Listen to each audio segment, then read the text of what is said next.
guys, Unclejona here, back with a beer review, and it is Monday once again. So hard day's work. You know what you need to have? It's a nice beer, and I've got a good one for you. I'm going to leave the beer 52. I'm looking down there because that's where the beers are. Um, but I'm going to do one of these that I got a while ago actually from a farm shop, believe it or not. But this is the Sandwich Patchwork Stout, collaboration between Time and Tide Brewing and Deal Hop Farm. And this is a stout at 5%. And who are Deal Hop Farm? That's the important thing. Well, they're like a community group that grows hops. So you basically get a rhizome from the hop farm itself, although it's not really a hop farm. They just manage other people's growing. So you grow hops in your back garden, on your allotment, wherever you like, really. And then at the end of the season, they do, cut down the hops and they do a brew. And this is one of the brews. They also do a green hop, which I've had. But yeah, really interesting. Like I say, stout at 5%. It says community grown beer brewed with Prima Donna hops, provided by Deal Hop Farm, a patchwork farm in and around Deal, made up of people growing in the garden a lot, basically everything I've just said. There is the QR code if you would like to see them. It's the ingredients is water, barley, oats, hops and yeast. So only oats in this bad boy, but it is a stout after all. And there is the address for Time and Tide Brewing, which I've been to, just off the main road actually, if you're going from where I am down to kind of Dover way, if you like. And the artwork on this was called from Squirrel Art, which is pretty trippy. It's got all hops all growing up and growing around and down and all that kind of stuff. And it says try and keep it cold. I've kind of done that to some degree. It has been in the fridge at one point, but I thought, oh no, stout shouldn't be super cold, so I took it out of the fridge earlier on. Let us see what we get. That's all I'm going to say. And I've been looking at hops because they are out and about now. I have grown hops in the past, but I haven't got any at the moment. But I went over to Rochester and I found what I thought was a hop plant with some little hops growing. And then when I looked at the photo, because I know what the hop leaves look like, and then when I looked at the photo, I was like, wait a minute, that's not hops. It was a vine. It was a grapevine. And I saw the little grapes coming out. So anyone that's on my Facebook and they saw this photo and thought, what the hell's he doing? That's obviously a vine. You're right, and I wasn't. But I have corrected it on there. So, yeah. But vines make wine, hops make beer. So it's all good. Right, let's get this bad boy into a glass and let us see what we're going to get. Dun, dun, dun, dun. I've seen a lot of apples growing as well lately. And obviously apples you can turn into cider. Oh, yeah, there's a tiny little bit left in the can. I wasn't expecting that kind of head. Look at that. That's a good, just under 2 fingers head. Lovely kind of tanned. Oh, look at that. Lovely bubbly kind of darkish head. Let's see if we can get some more in there. That head is going down quite quickly. You've got to have quite a good head for a stout, don't you? It would be rude not to. There we go. I've got it all in for a change. Oh, and look at it. It's poking out the top. The meniscus of head. Right. I better take a picture. So what do we got? That's slightly out of shot. So I'll do that. Turn it that way. Turn that way. And then, you know how we roll. We always do a cheesy grin. So that way I don't have to do a huge amount of editing. Believe it or not, viewer, I can do editing. But I just prefer to do things in a one take wonder because I feel it's a bit more real. The only time I stop it is if something happens, like someone knocks on this door over here, which does happen sometimes, or if a can explodes all over my trousers and I need to clean up. That's happened on more than one occasion. So, lovely. We've looked at it already. That is looking pretty black to me. In the picture, it's weird. This looks reasonably brown, but it's looking pretty black to me. And the aromas, we've got some, yeah, gnarly wood, gnarly kind of gritty coffee, that kind of stuff. It's not super coffee like, but it just gives that grittiness, that aggregate kind of thing. Tarmac, hot tarmac. And there's a little bit of sweetness to it. So if it was a coffee, it wouldn't be an espresso. It would be a filter coffee with maybe 2 sugars in, that kind of thing. Let's see what we get from this. In fact, just thought this is actually a single hop beer as well. We have been doing a few of those lately. So this is just with Prima Donna hops. Alas, because it's a stout, am I going to be able to tell exactly the hop kind of flavors and profile? Maybe not. And again, because you're growing hops for a community, you're not going to have all the alpha acids. You're not going to be able to work that kind of stuff out. So you kind of get what you get, which is the beauty of brewing, really, especially when you're doing rural kind of saison style brewing and farmhouse kind of style stuff. Anyway, cheers and beers, dear viewer. We will see you on the other side of this sip.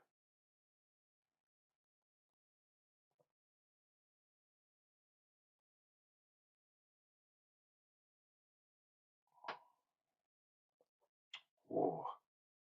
Okay, so there's good amount of bitterness and astringency, but it's all kind of malty bitterness. There is a nice amount of sweetness there. As I kind of washed my mouth clean that second time, I got a nice kind of coffee kind of flavor, coffee aroma, dark chocolate kind of stuff. There's also something else there, and this is probably coming from the hops, but there's a kind of berry kind of flavor in there, a berry kind of taste. Oh, pardon me, dear viewer. Hmm, it's interesting. It's just a kind of fruity berryness, really in the background. You couldn't pick it out and say, "Oh, well, that's a red berry or that's a blackberry or something like that." Um, yeah, it's a kind of. I think it's a red berry. Um, sometimes you get coffees.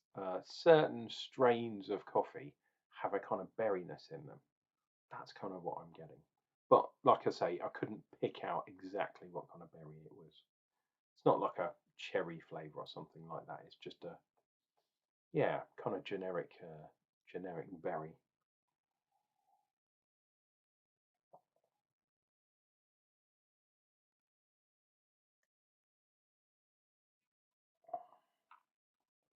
Oh,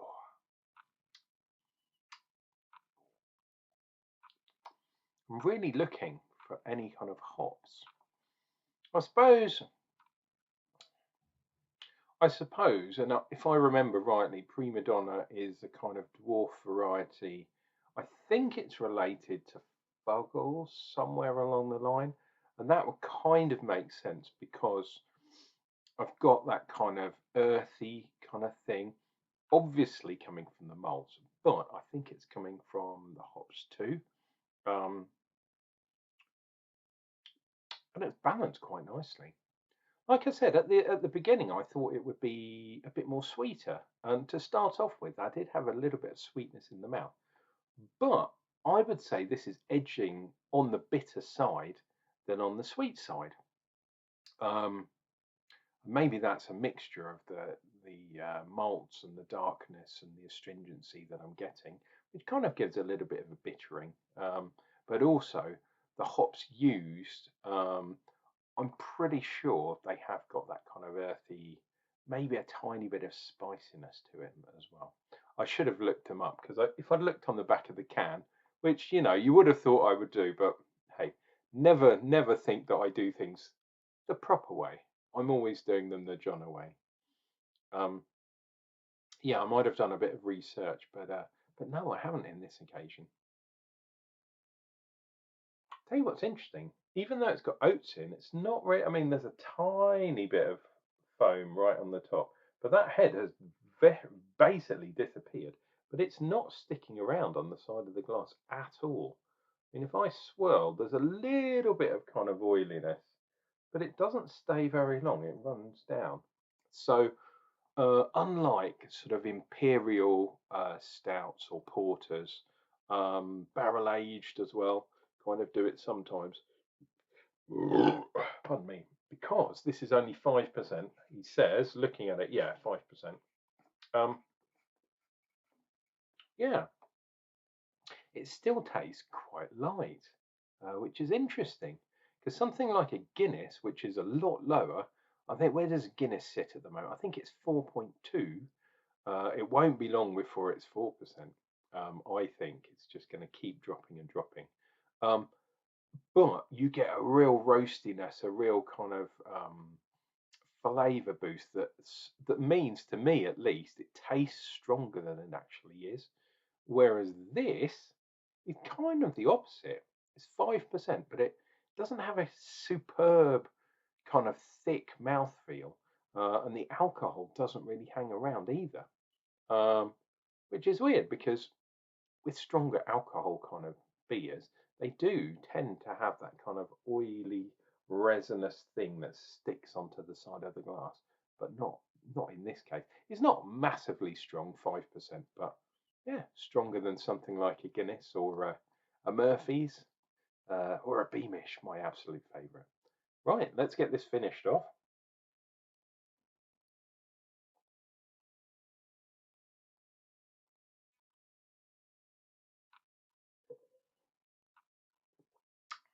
Wow.